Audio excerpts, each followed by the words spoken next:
Aquí tengo un comentario en la... Y- Ay, Geraldine, pues no sabía que le gustaba. Tengo casi todos los discos de él, pero... Y ahorita ya tocó, pues ya llegamos a lo que le conozco como mi sección latina, entonces ya a lo mejor vamos a escuchar más música latina que en inglés, pero pues ya llegamos a esa parte. Ok, bueno, primero, un breve recordatorio de la clase pasada. Nosotros hablamos del sistema conflictual tradicional. Se dice que el sistema conflictual es un sistema indirecto que contradictoriamente nos da la respuesta directa. ¿Por qué es un sistema indirecto? Porque ya lo vimos ejemplificando la norma sustantiva. El sistema es encontrar puntos de contacto, con esos determinar la norma conflictual, y la norma conflictual nos baja a lo que es el derecho aplicable. Es sistema indirecto porque del punto de contacto a la norma de conflicto y de la norma de conflicto al derecho aplicable. Es una especie de triangulación. Lo que llama la atención en el sistema conflictual tradicional es precisamente esa interactuación entre puntos de contacto y normas conflictuales con derechos aplicables.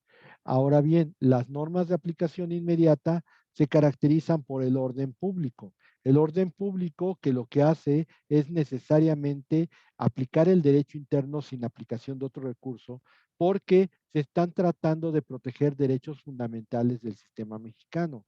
La idea es que no se pueda evadir esa disposición, porque haciendo una evasión de esa disposición podríamos caer en desórdenes. Lo estábamos comentando en algún momento, que si un matrimonio poligámico es reconocido, pues muchos mexicanos se van a ir a casar donde se permita el matrimonio poligámico para poderlo hacer válido, y no es el chiste. El chiste es que se pueda tener una regulación del derecho mexicano de mejor manera. Por otra parte, en lo que se refiere a las normas materiales, aquí lo que va a cambiar es el sentido de la norma. Aunque no va a permitir recurso alguno, como la norma de aplicación inmediata, lo que lo va a caracterizar no es el orden público, sino la vocación internacional. Lo que estuvimos comentando es que la vocación internacional trata de preservar derechos adquiridos por las personas en otros derechos. Y la idea es que se pueda preservar esos derechos adquiridos sin tener que andar haciendo investigación o sin tener que hacer haciendo más cosas de las que se deben de hacer. El ejemplo que pusimos respecto de estas normas materiales lo establecimos en base a la protección a la propiedad industrial, patentes, marcas, todo ese tipo de cuestiones, y derechos de autor que implican, pues ya saben ustedes, letras, músicas, todo ese tipo de cuestiones, obras cinematográficas, donde los derechos de autor pues son importantes para los fenómenos económicos que a ellos les concierne. Sin embargo, pues ya dijimos que no solamente son esos. Estuvimos poniendo como ejemplo de norma material esta ley del impuesto al valor agregado, en donde si tú tienes un avión matriculado en México y que tú lo vendas en el extranjero, no te exime de la obligación de enterar el IVA correspondiente a ese producto, porque está matriculado en México y porque es un bien mueble a final de cuentas. De tal manera que si lo vendes, tienes que apartar el IVA correspondiente para enterarlo al gobierno mexicano. Hasta aquí, ¿alguna duda?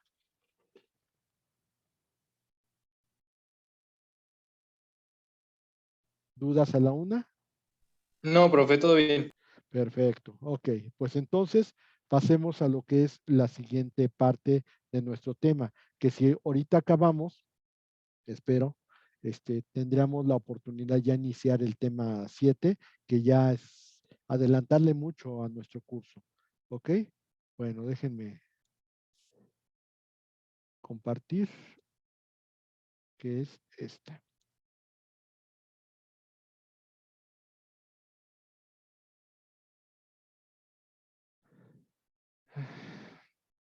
No, tengo que volverlo a abrir.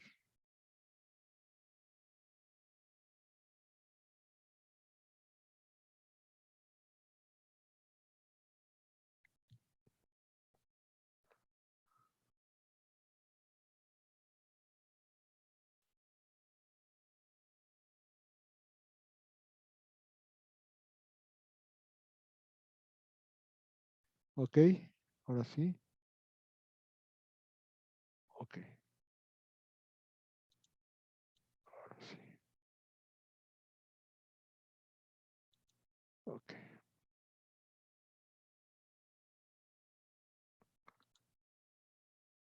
Ok, ya lo estoy aquí, ya estamos aquí. Abro. No, esto no era.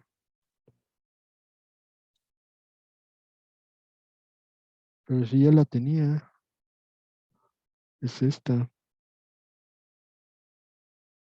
Ok, entonces esta sí. Ok, estos son los problemas, ya vimos todo esto.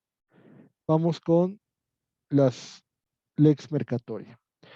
La lex mercatoria es un conjunto de reglas. No podemos llamarlas normas jurídicas porque no son emitidas por un órgano de Estado, sino es un conjunto de reglas y costumbres que son unificadas precisamente por agrupaciones de comerciantes de una misma actividad en donde mediante la adopción de estos usos y costumbres comunes, lo que van a regular o lo que van a crear son cuerpos jurídicos, no puede negarse que son jurídicos, pero están basados en reglas y costumbres, donde estas manifestaciones de origen no estatal van a ser presumible la resurrección de un jus mercatorum. El jus mercatorum, hay que recordar que es el derecho comercial que se generó en la Edad Media, donde aquellos comerciantes utilizaban sus usos y costumbres para resolver sus propios problemas, haciendo que el derecho mercantil se volviera mucho más ágil que el derecho civil. Hay que recordar que, por ejemplo, se rescata en este medio la figura del cónsul.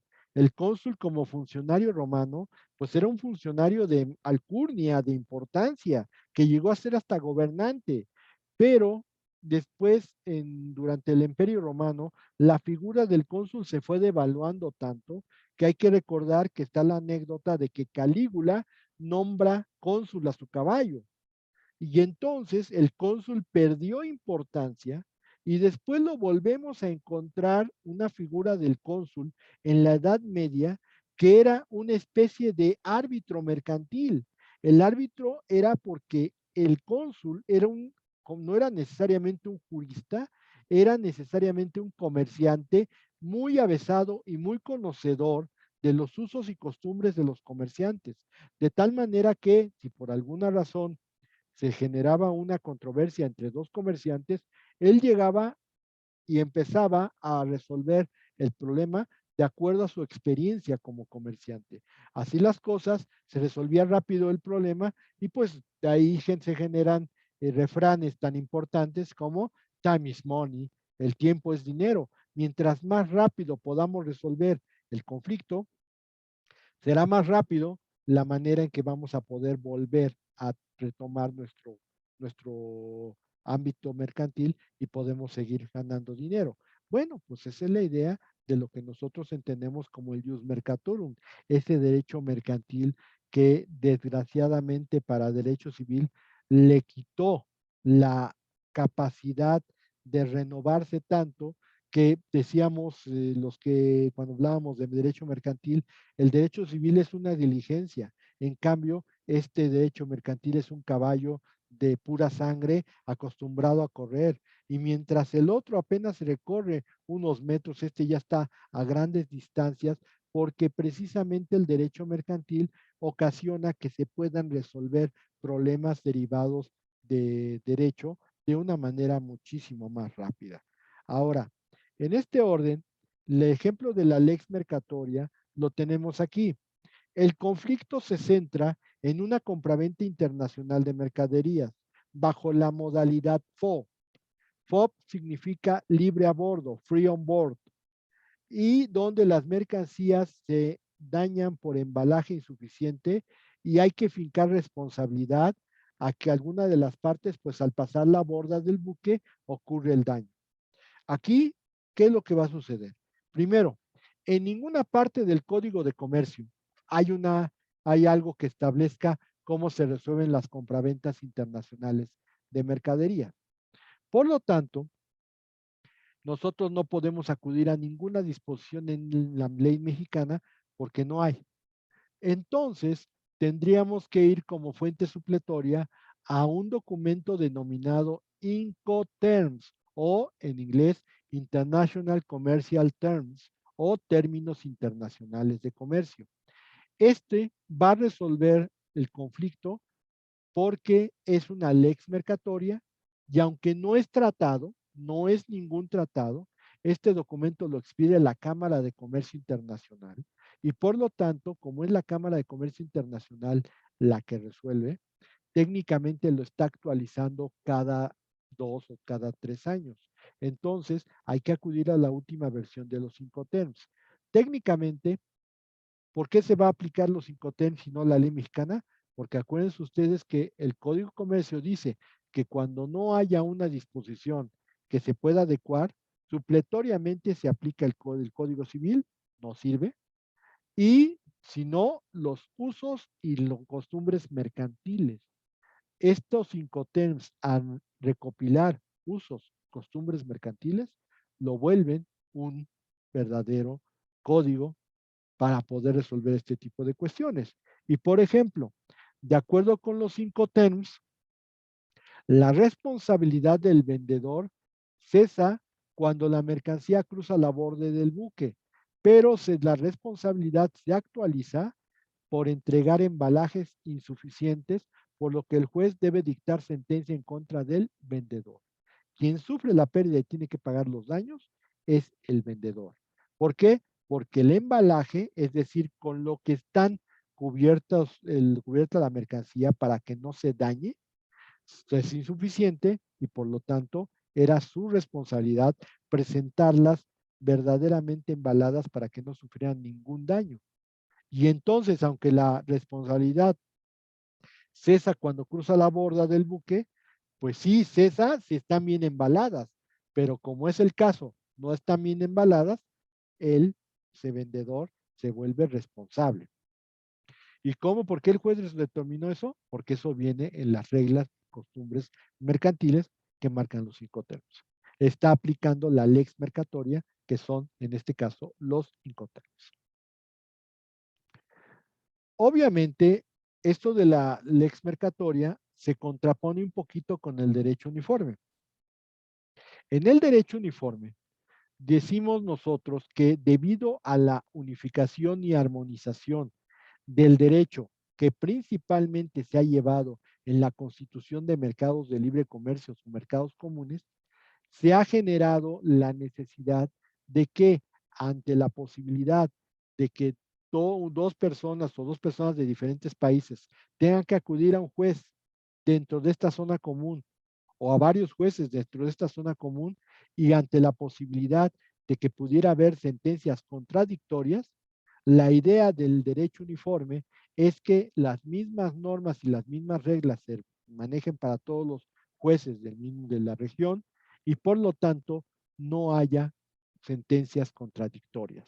Al contrario, que mientras más posible sea la unificación de estos criterios, en el caso judiciales o en el caso legales, pueda hacer la misma técnica y la misma toma de soluciones cuando lleguen los conflictos.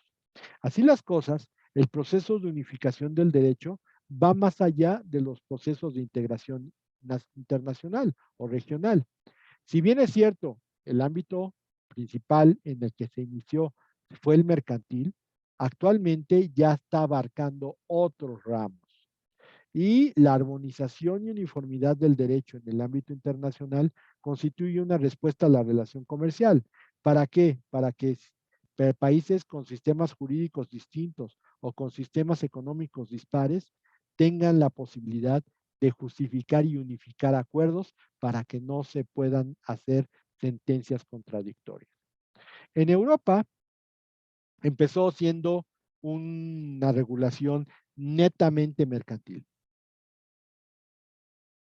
Es decir, los países manejaban derecho uniforme para que los jueces de todos los países manejaran los mismos criterios mercantiles. Había, en virtud de que ya se habían abierto las fronteras, las aduanas se unificaron, entonces se tenía que resolver de la misma manera en todos los países. Pero, por ejemplo, dijimos que se está abarcando otros ramos porque estamos hablando de que ya se están afectando situaciones de derecho civil. Ejemplo, en Europa, a diferencia, por ejemplo, de México, tal vez no tanto en Estados Unidos, pero en México sí, ya desde hace mucho tiempo ya no se usa el nombre de casada. El hecho de ponerle, como era mi mamá que ponía Carmen Ramírez de Espinosa, pues el problema es que ya las mujeres ya no quieren poner eso. En el caso de mi mujer, pues casi casi me mata cuando algún día se lo sugerí. Y dice, es que yo no soy propiedad de nadie. Bueno, pues a final de cuentas, pues, no, no son propiedad de nada. Serán situaciones que se daban por la costumbre. Pero, por ejemplo, en Estados Unidos sí se llega a suceder que se cambian el nombre, se ponen el nombre del esposo. Y es muy común. Eh, y lo peor del asunto es que se ponen el nombre del esposo y a veces que se divorcian y ya tienen el nombre del otro esposo.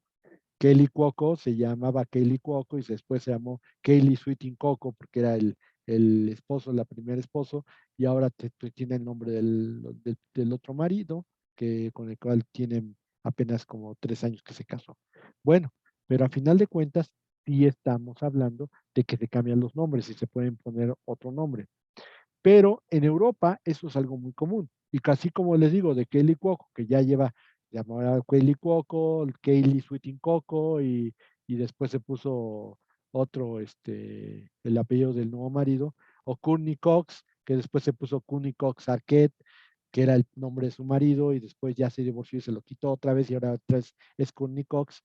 Bueno, aquí la situación está en que en Europa es muy común eso. Y como hoy tú te puedes casar en un país y después te puedes casar en otro y así sucesivamente, llega un momento en que hay personas que llegan 5 matrimonios y usan el nombre de casada de todos.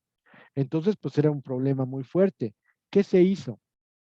Se estableció en un tratado que se diera una identificación a las personas casadas, a las mujeres principalmente, que se casan y que tienen más de 3 nombres de casada. Y esas personas tenían que acreditar su personalidad con una credencial única, de tal manera que ahí venían todos los nombres de casada, y entonces si tú decías, es que lo celebró Bernarda Alba de Smith, y pues ahora la señora se llama Bernarda Alba de Thompson, pues resulta ser que quiere decir que se casó con Smith y que se casó con Thompson, y entonces debe de venir en la credencial única que es Smith, que fue de Thompson y que pues si fue de otros 5 más, ahí vienen todos los nombres, de tal manera que con eso se identifica que es la misma persona. Entonces, ¿qué quiere decir? Que si bien es cierto, empezó como una situación mercantil, ahorita se está yendo a otros ámbitos, principalmente civiles. Y obviamente el derecho uniforme es para evitar que países, vamos a pensar España, que no se parece mucho su sistema jurídico al inglés, pues ya el inglés, ya Inglaterra, ya Reino Unido ya no es parte de la Unión Europea, pero pues te podrían tener diferencias en cuanto a las resoluciones de sus conflictos.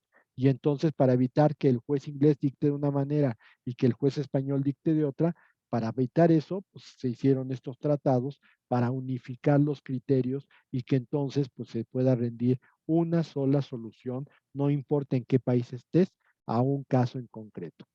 Ahora, esto ha dado una influencia terrible en el mundo. ¿Por qué? Porque derecho uniforme en nuestra ley sí existen.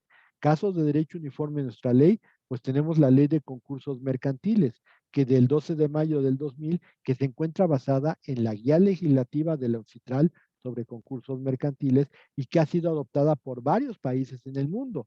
De tal manera que si nos tocara una quiebra en donde hay otro país que adoptó la misma ley, la misma guía legislativa, la ley de quiebras de ese país se parece a la de México, no va a haber ningún problema. Los dos se tienen que resolver de la misma forma. Y pues si ustedes me preguntan, otro ejemplo sería que el Código de Comercio y su apartado sobre comercio electrónico es exactamente la guía legislativa de la UNCITRAL sobre comercio electrónico. Otro caso, la ley de arbitraje comercial, los articulitos que hay en el Código de Comercio sobre arbitraje comercial internacional son copiados de la guía legislativa sobre arbitraje comercial internacional que también la UNCITRAL tiene. Cada día nos estamos acercando a una visión más uniforme de los derechos en el mundo y por lo tanto existe la necesidad de cada día ir juntando los criterios económicos, civiles, jurídicos, que pudieran evitar problemas. Nosotros no lo vemos, pero por ejemplo, el hecho de la adopción de juicios orales es darle la facilidad a los abogados de Estados Unidos y de Canadá que manejan juicios orales desde hace mucho tiempo a no enfrentar el terrible, porque así lo consideraban ellos, el terrible juicio escrito que se llevaba en México. Y lo peor del caso es que la única ventaja que teníamos, que había muchísimos abogados en México y a todos hay que darles de comer, que si nosotros teníamos un juicio que era complejo, pero que lo controlábamos, pues lo debieron de haber dejado igual. ¿Qué sucedió? Pues ahora todo se maneja por juicio civil y oral. Y entonces, ¿qué sucede? Pues arreglamos el sistema jurídico de México para preparar a los abogados estadounidenses a que vengan a litigar a nuestro país. Y como nada más el juicio escrito se lleva a cabo solamente en casos muy especiales, va a llegar un momento en que esos casos especiales también se van a llevar por juicios orales. Y entonces nuestra única ventaja competitiva ya la perdimos, pero pues ni modo, o sea, pero todos te la quieren vender como que, ay, miren, los juicios orales son rapidísimos, salen las cosas rapidísimas.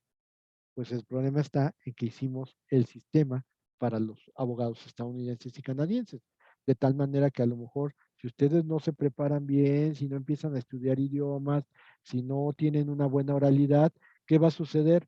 Pues va a suceder que nos van a ganar el mandado los estadounidenses o los canadienses y en lugar de tener despachos eminentemente nacionales, que es la visión de todo abogado, tener su propia oficina, pues va a resultar que vamos a terminar trabajando para despachos americanos. Entonces, ahí, señores, es donde tienen que pensar y sobre todo buscar áreas de oportunidad. ¿Por qué? Porque cada día se está haciendo necesario que haya abogados especialistas. De tal modo que, pues no es por echarles la sal, pero tienen que hacer lo posible por mejorar esos aspectos. ¿Ok? Muy bien. Conflictos de competencia judicial. Aquí la idea primordial, la primera idea primordial es determinar qué juez o tribunal conocerá del problema, el problema planteado, la litigio. Pero no solamente es eso, también se tiene que aplicar una ley, ¿cuál es? Y también precisar qué criterios se adoptará respecto al reconocimiento o incluso la ejecución de una sentencia extranjera. Estos son los conflictos de competencia judicial. ¿Y de dónde deriva todo esto? Deriva del Reino Unido. En Reino Unido, la situación con los conflictos de competencia judicial es que primero el juez determina si es competente y después va a analizar el caso para ver si lo puede resolver. Pero primero determina si es competente. En Estados Unidos es la misma situación. Los juicios de competencia son un procedimiento prejudicial, el cual implica forzosamente que vamos a tener que esperar 3 o 4 meses para determinar si el juez que quiere conocer el caso o que estamos buscando que conozca el caso, dice si sí le entra o no le entra. Y hay veces que no le entra. Y entonces tienes que ver cómo hacerle para buscar otro juez que sea competente. Convencer a un juez de su competencia es todo un rollo y se llama procedimiento y es todo un juicio. Solamente para que el juez diga si soy competente.